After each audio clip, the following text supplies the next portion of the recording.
Welcome to progeCAD Basics for Beginners. This is Precision Drawing Tools. To find links to any downloadable resources available for this video, make sure to check the description box below.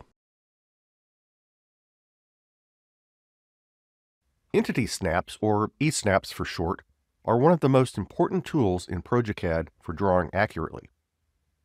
E-snaps acquire various geometric points on an entity, allowing you to snap to that point while you are in a command. For example, a line has two endpoints and a midpoint. Using an E-snap allows me to accurately start a new line from the endpoint of an existing one. E-snaps can be used in two ways. You can access one at a time, typically via the right-click menu, or you can set certain E-snaps to be enabled all of the time. These are called running E-snaps.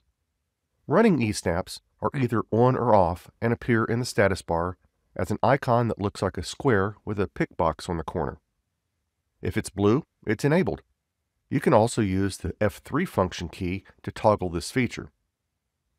To access the list of E-snaps and to select those that you want on, right-click on the E-snap status bar icon and select E-snap settings at the bottom.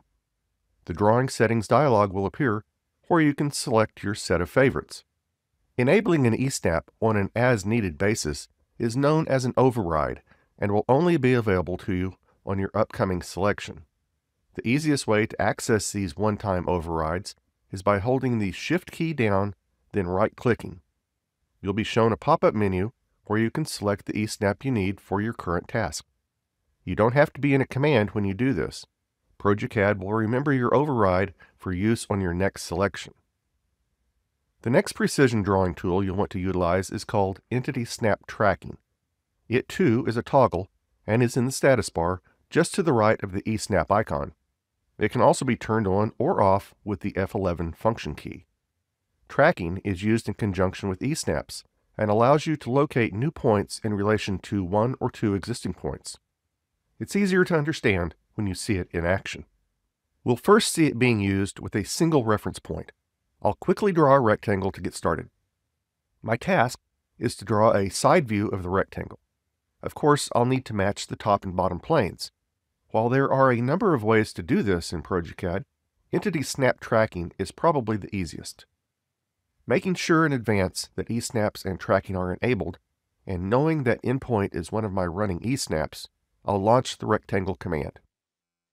Hover over the top right corner until the endpoint snap appears. There's nothing to click yet. Pull the cursor out to the right in approximately the same plane as the top of the rectangle. You'll see a small green marker on the corner, and a dotted line in that plane will appear. I'll click to start my rectangle. For the opposite corner, I'll do the same with the bottom right corner. Hover to acquire, move over, staying close enough to the plane to make the dotted line appear, and select your second point while the line is visible. You can see just how easy this task is by using Entity Snap Tracking. Let's see how it helps us by using two reference points. Our next task is to draw a circle exactly in the center of the original rectangle.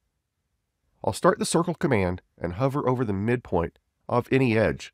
I'll use the left edge, the midpoint E-snap will appear, and a green marker will be placed there. Move the mouse to an adjacent edge and do the same thing. You now have 2 points referenced. Move your mouse into the center of the rectangle, and when both dotted reference lines are visible, you're in the center. Click to select the center of the circle and pull away to select a radius point. Again, it's a fast, accurate, and easy method to acquire reference points. The last two drawing precision tools we're going to discuss are Snap and Grid. They are also toggles on the status bar. They are on the far left side and appear as an array of dots and a very small grid of intersecting lines. They too have function key toggles. F9 is for Snap and F7 is for Grid. First up is Grid. Mine is turned on. It displays as a light gray grid in model space. It looks a bit like graph paper. Without Snap enabled, it's really not useful, and many users, including myself, turn it off. However, if your drawing is schematic in nature, such as a wiring diagram, flowchart, or P&ID, Snap and Grid can become extremely useful. You can set up Snap and Grid into a configuration that works for your task.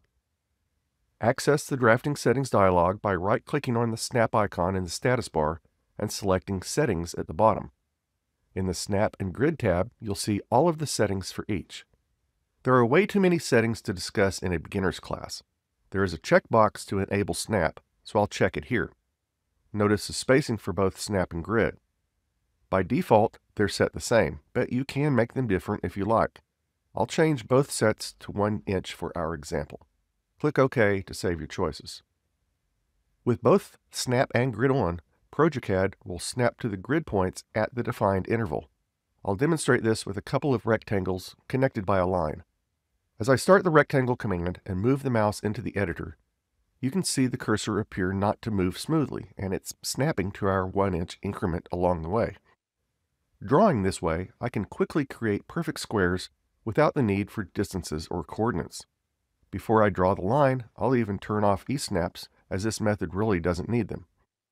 I'll start the line command and let my snap grid acquire the midpoint of the first square, and for the second point, it will perfectly place it at the midpoint of the other square. No need for e-snaps. But again, you probably only want to use Snap and Grid with certain types of schematics and diagrams. You can find out more information, download their 30-day free trial, or purchase your own progeCAD license at www.progecad.com.